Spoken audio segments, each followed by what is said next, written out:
million ko, year 2019 pa. Now, after 1 year and 6 months guys, tinuto ko ng tinodo, yung 1 million na 1 year and 6 months, hindi na po naulit yun. Kasi nga, kinita ko naman siya, yung 1 million, 2 buwan. Palakpakan naman. Grabe yun! Grabe talaga. Iba talaga pag sinulyoso mo. Kasi nga, ang parang ko lang talaga before, sabi ko sa sarili ko, yung sahod ko dito sa Saudi Arabia, kahit kikitain ko lang sa Pilipinas, okay na eh. Tama? Ay, importante na ako sa Pilipinas. Hindi ako malayo sa pamilya, tama? Pero iba pala ang plano ni Lord para sa'yo.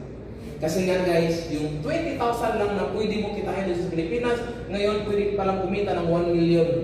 Tama? Hindi ito pa nakakatawa. Kasi after ilang taon, after 1 year, 2 years, 3 years guys, dito na. Hindi na talaga mapipigilan yung grupo ko. Palaki ng palaki ng palaki. Year 2020, umabot sa kung parang year 2021, dito tayo guys, pumaldo talaga tayo. Hindi talaga tayo bababa ng 1 million per month. Palakpakan natin.